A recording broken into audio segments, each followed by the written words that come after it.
El Señor esté con ustedes. Lectura del Santo Evangelio según San Mateo.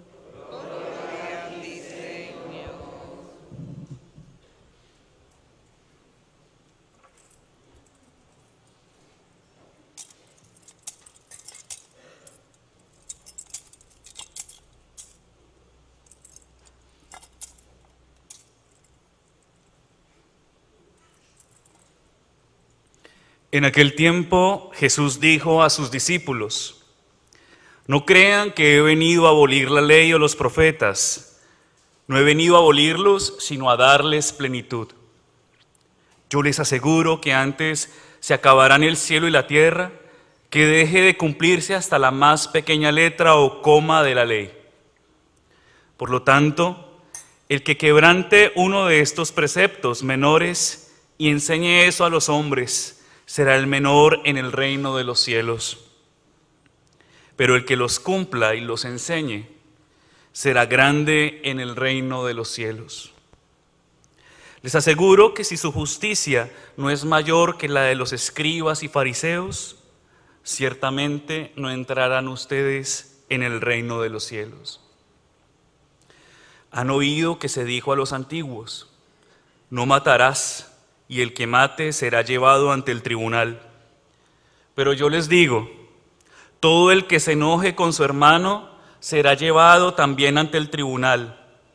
El que insulte a su hermano será llevado ante el Tribunal Supremo, y el que lo desprecie será llevado al fuego del lugar de castigo.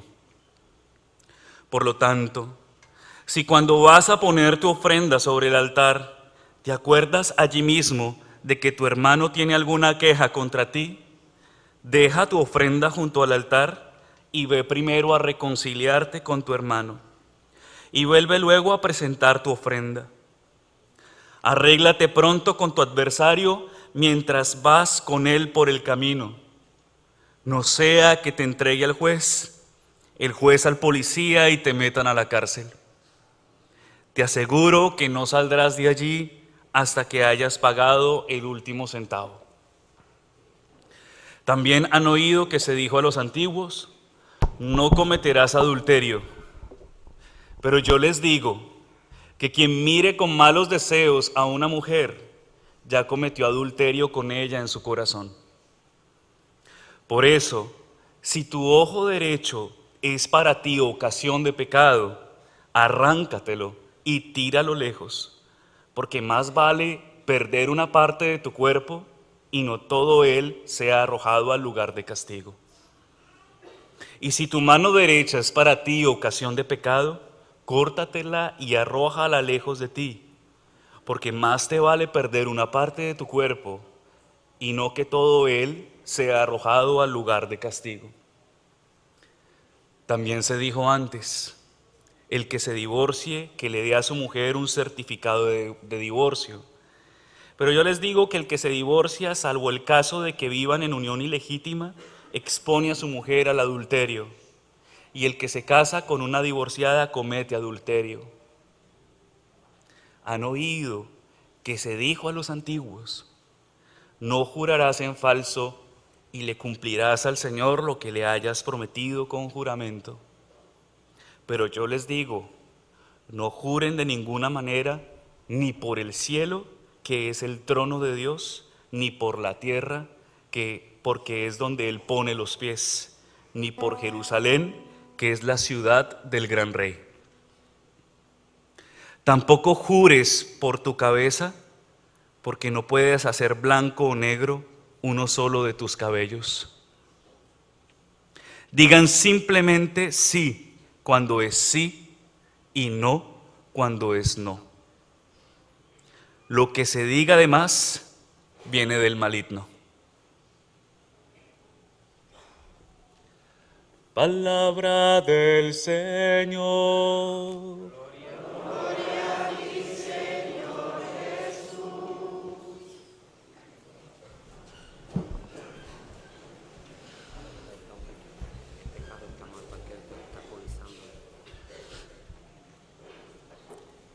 Hay un vehículo que está está impidiendo el paso. Se me está olvidando el español. Es el 581 WYW Mazda, una camioneta, un Mazda Café. Si alguien es propietario de este vehículo, 581 WYW Mazda Café. Bueno, después de este corto de comerciales, ahora sí vamos a compartir juntos la palabra del Señor, esta palabra del Señor que hoy está candela. Y entonces, como un primer punto, ¿no?, que tenemos que meditar, es una invitación que nos hace la palabra del Señor a todos nosotros, porque todos nosotros tenemos un mal hábito, todos nosotros, hasta ahí yo me meto, y es una tendencia natural que nos han infundido desde chiquiticos. Y ese mal hábito es la falta de claridad. Traducido en, la falta de claridad ese mal hábito es la mentira. Y no hay mentira chiquita o grande, la mentira es mentira. ¿Sí? La mentira no solamente la que se dice, que nosotros creemos que es la que decimos. La mentira no es aquella que tú dices cuando necesitas salirle al paso a situaciones, escabullirte o salirle al paso a situaciones. No, la mentira va mucho más allá, porque la mentira se piensa, se dice y se hace. Exactamente, las mentiras piadosas. Y usted me hace acordar una vez a un encuentro que yo tuve con un curita, un santo curita, y justamente yo me confesaba de eso, ¿no? Yo le decía: Padre, me confieso de mis mentiritas. Y él me decía, ni siquiera le dije piadosas, sino mentiritas, porque nosotros somos, bueno, especialmente los colombianos somos de mentiritas, cosillitas, pendejaditas. Entonces, todos le metemos cita. Y entonces, pues claro, como colombiano, pues unas mentiritas, y me dice, justamente de esas cositas, de esas pendejaditas está lleno el infierno. De esas cositas está lleno el infierno, porque nosotros muchas veces pecamos, pero pecamos porque sabiendo que pecamos, pero no nos queremos dar cuenta de eso. Entonces las mentiras se piensan, se dicen y se hacen. Cuando usted piensa, cuando usted sabe que tiene un compromiso, cuando usted sabe que ha hecho, y en su mente, usted maquina. Si usted está aquí y está maquinando, si usted está aquí y está maquinando, está distrayéndose, pues está haciendo mentira porque no está aquí. Es como cuando la mujer le está hablando al marido y le está hablando y hablando, y el marido con el celular aquí, ajá, ¿me entendió? Sí, sí. ¿Qué dije? ¿Me repites?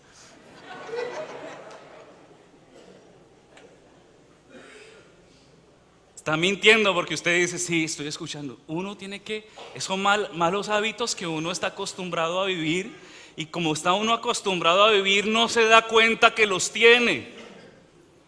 Uno no se da cuenta que los tiene y que los vive. Las que se dicen, ahora las mentiras que se dicen, pues tremendos. Esas sí son tremendas, ¿no?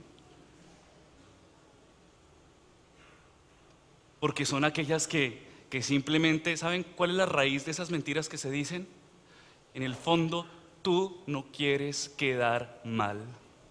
En el fondo, tú quieres siempre salir bien ante todas las situaciones. En el fondo, tú no quieres quedar mal con nadie.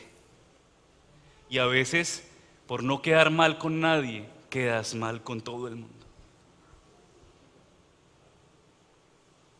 Y las que se hacen, que son la consecuencia de todo lo que se piensa, lo que se dice, ya lo que se hace. Lo que se hace.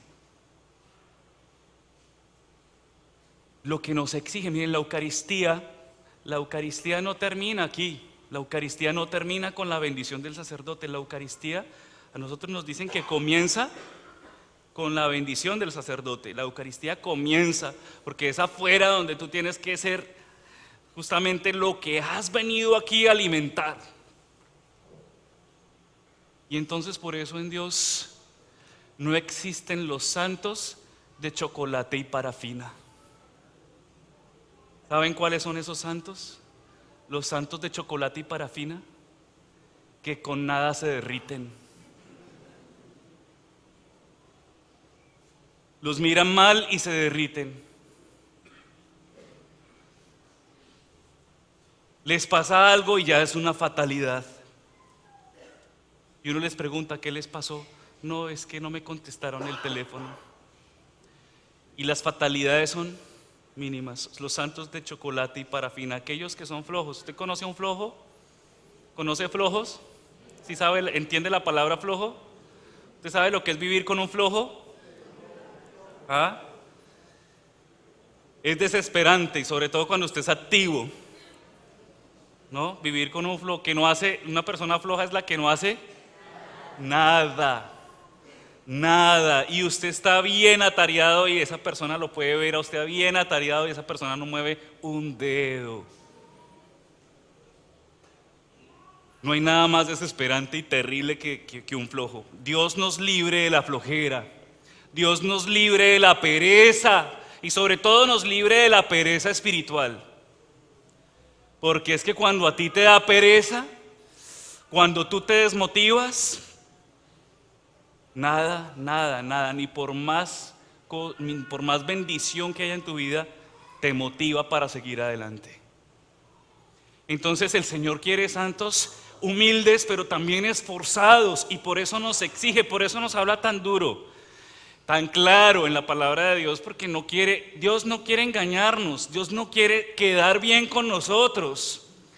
Dios no quiere quedar bien diciéndote tranquilo, siga pecando, tranquilo, siga revolcándose, no pasa nada, yo lo perdono. No, Dios como padre, y ustedes que son padres, saben que como padres muchas veces, aunque les duela, tienen que decir verdades a sus hijos, para que esos hijos pues no cometan equivocaciones. Eso es uno, la mentira. Nosotros no podemos vivir o estar en tensión de quedar bien con los demás. Nosotros tenemos que primero quedar bien con Dios. ¿Me hago entender? Porque en el fondo muchas veces nuestros respetos humanos buscan quedar bien con los demás. Usted le incomoda a alguien, pero ese alguien viene y se acerca y lo saluda. Hola, ¿cómo está? ¿Y usted? Bien. Esa se llama la sonrisa del payaso, maquillada, fingida. Es lo que nosotros llamamos cuando hay hipocresía. Y muchas veces nosotros somos fariseos, sonreímos cuando en el fondo criticamos, juzgamos, ¿sí? Dañamos. Eso es uno, la mentira. Segundo, no hay nada como la mentira. ¿Cuántas mentiras también han dañado al prójimo? ¿Cuántas mentiras han dañado a nuestro prójimo? ¿Cuántas mentiras te han dañado a ti? ¿Cuántas situaciones, malos entendidos te han dañado a ti, te han complicado la vida y le han complicado la vida a muchos? Por eso nosotros los cristianos tenemos que caminar con claridad. Tenemos que caminar. Si es sí, sí. Y si es no, no. Pero no existe el tal vez. Cuando yo invito a alguien, oiga, va a venir a la misa de 9:45, mire que esta vez va a estar más cortica.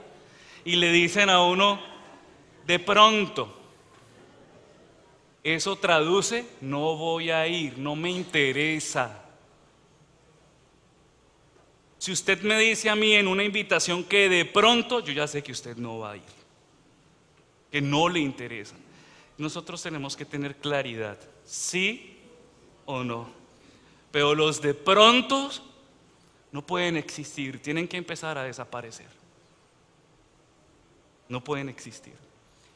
Y entonces, la palabra del Señor nos sigue llevando a una meditación más profunda aún. Nuestras relaciones. Nuestras relaciones. Nosotros los seres humanos somos seres sociales por naturaleza. seres sociales por naturaleza. Usted necesita hablarle, así sea al gato, pero necesita hablar. Si no, se enloquece. Uno necesita entrar en relación. Entra en relación con Dios, con el prójimo. Siempre somos sociables por naturaleza. Pero en ese proceso de relaciones interpersonales, muchas veces por la mentira y por situaciones, por malos entendidos, muchas relaciones se dañan. Muchas relaciones se dañan. Y entonces muchos de nosotros podemos tomar diferentes posturas. Y esas posturas que tampoco son cristianas, pueden ser esas posturas que me lleven a mí a vivir, primero, aislado, aislarme. Como lo decía yo en el momento penitencial, muchas veces uno puede construir muros. Y esos son peores que los muros que están pensando en construir. No se inquieten por esos. Hay muros que son peores. Y esos muros que no permiten que el otro tenga acceso a usted. Y entonces caemos en la desconfianza. Los muros son desconfianza. Los muros que uno pone son desconfianza. Yo no quiero que me hieran, yo no quiero que me dañen, yo no quiero volver a repetir lo mismo, yo no quiero. Entonces esos muros te van aislando. Y entonces vas cayendo en un síndrome, en el síndrome de la isla, en la que tú estás solamente en esa isla y cuando alguien entra ya te duele. Y entonces hay que romper ese muro para dejar que el Señor se glorifique, porque es muy fácil amar a Dios. Mucha gente, yo creo que todos amamos a Dios. Todos amamos a Dios, todos ustedes aman a Dios y yo lo sé porque están aquí. Pero tal vez algunos de los que amamos a Dios, muchas veces nos quedamos simplemente amando a Dios y no queremos amar a Dios, no queremos amar sino más que a Él. Pero toda la familia de Dios no la queremos amar. Y hay gente que vive aislada, y hay gente que aunque rodeada de muchos, y hay gente que aunque en medio de la multitud están rodeados de muchos, son la gente más solitaria y más aislada que existe en el planeta y en nuestra iglesia. Y el Señor no quiere eso para nosotros. Nos quiere caminando con prudencia, nos quiere caminando con astucia, nos quiere caminando con humildad, pero nos quiere caminando en la iglesia. No se puede vivir a Cristo sin vivirlo en la iglesia. ¿Y la iglesia qué es? ¿Qué es la iglesia? Somos todos nosotros, con todo lo que implica ver lo que hay dentro de la iglesia, con todo lo que implica. Gente maravillosa, gente extraordinaria, también gente complicada, también no falta el flojo por ahí. Pero la iglesia, al fin y al cabo,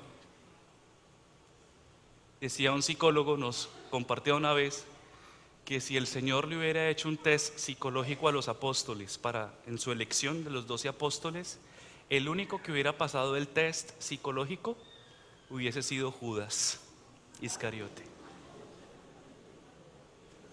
Porque Judas Iscariote era el ecónomo, él manejaba la plata. En ese entonces el que manejaba la plata tenía conocimiento, una persona intelectual, una persona que sabía. Y los demás hubieran sido rechazados humanamente hablando, pero como el Señor nos hace test psicológicos para saber si somos aptos o no, por eso nos llama y nos invita y nos convoca. ¿Saben por qué? ¿Saben por qué? Porque los que más necesitan de Dios no son los que están afuera de la iglesia, porque los que más necesitan de Dios no son los que se quedaron allá en la casa mirando televisión, porque los que más necesitan de Dios no son aquellos que no comparten contigo la fe, porque los que más necesitan de Dios no son aquellos que están fuera de la iglesia, porque los que más necesitan de Dios somos tú y yo. Por eso te eligió complicadito. Si tú te pones a ver, A lo mejor tú eres el complicado en tu casa. Y por eso estás aquí, porque necesitas de Dios. Yo no estoy queriendo decir que ya la gente que no viene no puede venir o en algún momento no necesitará de Él, pero yo pienso que lo primordial es que tú y yo somos los primeros testigos, los testigos de primera mano de la gracia que el Señor quiere derramar hoy en cada uno de nosotros. Porque a veces uno tiene actitudes fariseas, el síndrome del fariseo, ¿no? Yo ya vine a misa, usted no. Yo sí oro, usted no. Yo soy bueno, usted no. A veces uno va caminando por la calle y uno ve unas cosas rarísimas, ¿no? En estos tiempos. Y a mí me ha pasado, ¿no? Muchas veces despreciando, juzgando y criticando. Como no viene a la misa, no, malísima gente, malísima gente. Pero a lo mejor soy yo el que necesito de la gracia de Dios. Miren, en la palabra de Dios en el Génesis escuchamos, meditamos en un texto que habla de dos hermanos, ¿sí se acuerdan? De dos hermanos, hijos de Adán y de Eva. ¿Recuerdan esos nombres? Caín y Abel. Caín y Abel. ¿Qué pasa? ¿Qué pasa allí?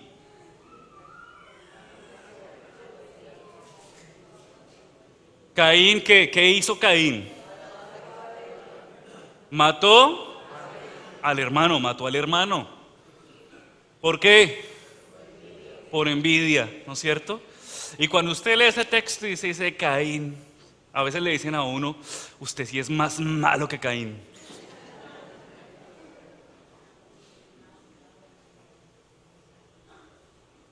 Y nos quedamos con Caín, sí, el que mató pero por envidia, y que le tocó, ¿qué hizo Caín después? ¿Ah? Bueno, sí mintió, pero ¿qué hizo después Caín? Les dejo de tarea. Caín se fue, huyó, salió, se fue, huyó. ¿Qué es lo que hace el pecador cuando cae en pecado y se ve descubierto? Huir.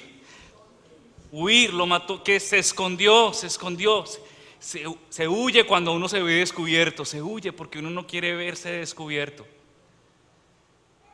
Y entonces ese Caín se va y nosotros nos quedamos con el pobre Abel, el justo, al que mataron. Pero entonces nos olvidamos de Caín.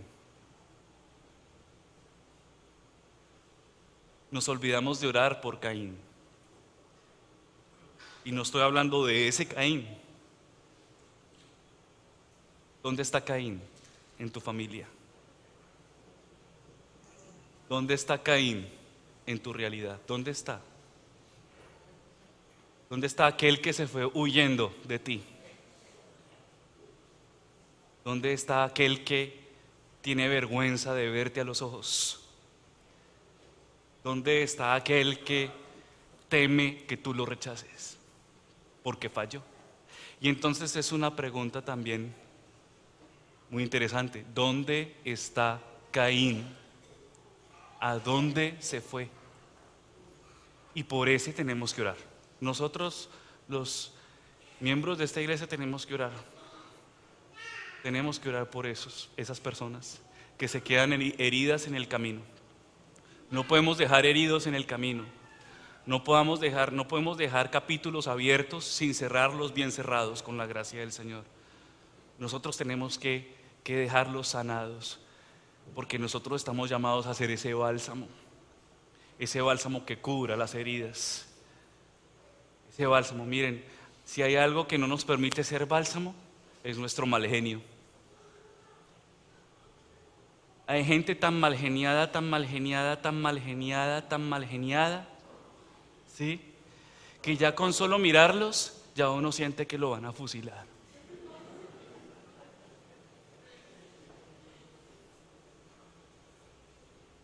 Hay gente tan mal geniada, que ya están mirando el reloj para que ya acabe, cura esta misa.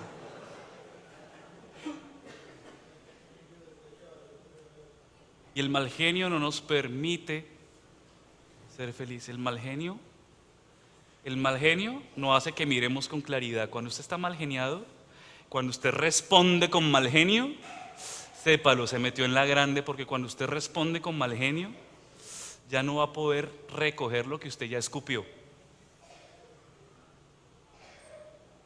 Si hay algo que hace más daño, no son los golpes. Miren, a veces hay más de un chino, un peladito, un carajito, un muchachito que necesita más bien un chancletazo. Eso sí, eso no hace daño. De vez en cuando, no estoy invitando a la violencia ni a la agresividad, pero de vez en cuando más de uno necesita como que un golpecito. Eso duele menos que las palabras. Las palabras duelen más. Lo que se dice duele más que un golpecito. Y hay gente que no da que el golpecito que da es una mala palabra. Por eso a nuestros niños no los debemos criar gritándoles, porque el grito no hace bien. A nuestra gente no la debemos atemorizar con grito ni con amenaza. No debemos castigar con grito. A eso me refiero y tenemos que tener mucho cuidado. Miren, no quiero extenderme más, la palabra está muy profunda, pero vuelvo ahorita al tema también del adulterio. Y eso también tiene mucho que ver con la mentira, ¿no? Cuando se piensa, ¿no? Pidámosle al Señor esa gracia, pidámosle al Señor. Usted pida usted, la mujer, pida por su esposo, porque ese pobre va a tener luchas y batallas. No sufra por él, sino pida por su esposo y pídale al Señor: Señor, bendice la mente y el corazón, la sexualidad de mi esposo, porque lo va a necesitar. Usted no es la vacuna de su marido, ni es el remedio para él, pero su oración sí. Pida ahora el esposo pida por su esposa, porque esto ahora es viceversa. Aquí ya nos damos la mano hombre y mujer. Ya ese tiempo de que el hombre no, también hay unas.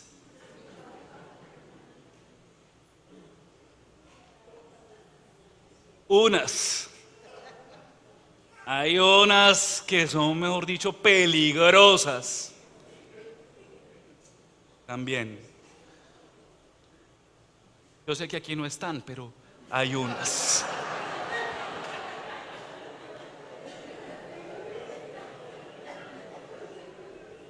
¿Por qué se ríen? ¿Ah? Pero hay que orar por ellas, hay que orar por ellas, hay que pedir por ellas, hay que pedir por ellas. Pida por su esposa, pida por su esposa. Ore: Señor, yo te pido que bendigas la mente, el corazón, la vida, todo lo que es mi esposa, su carácter, su genio. Bendícelo, ¿sí? Bendícelo. Si es necesario, haga hasta ayuno. Pero pida por su esposa. Usted no es vacuna para ella, ni es el remedio, pero su oración sí.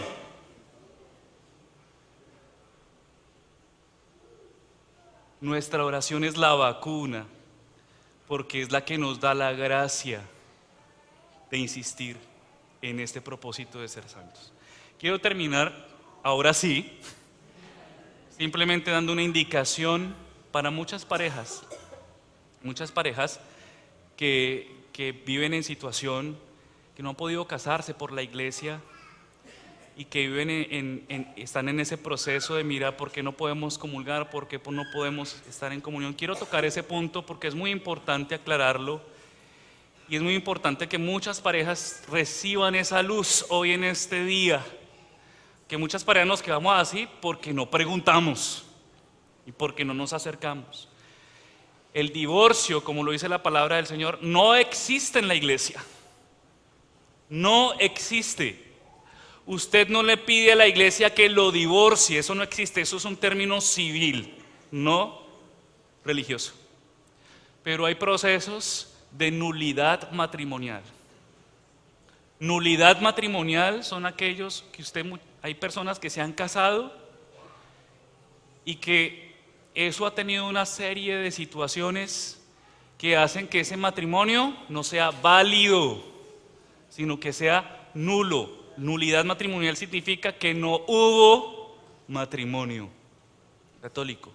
Y entonces hay personas que se deben acercar a la iglesia, a la parroquia, a la oficina, a entrar en ese proceso para mirar si ese matrimonio fue nulo. Y hay parejas que reciben la nulidad matrimonial y pueden casarse, acceder al sacramento del matrimonio. Yo no sé si lo sabían. Si lo sabían y si lo saben, si hay algunos en esa situación, es una situación que pueden pedir la ayuda de su sacerdote para que puedan resolverla. Pero sí es bueno que se quede claro, Dios no desprecia, ni la iglesia te desprecia, pero sí que hay que esforzarnos. Miren, la intencionalidad del corazón es lo que cuenta para Dios. Dios mira tu intención. Si hay una persona que está en pecado, pero que su intención era llegar al momento de recibir la gracia, y esa persona se murió, yo me atrevo a decir que el Señor, por ver su intención de querer ser mejor, lo salva. ¿Saben qué es lo que nos condena? La ignorancia, la indiferencia.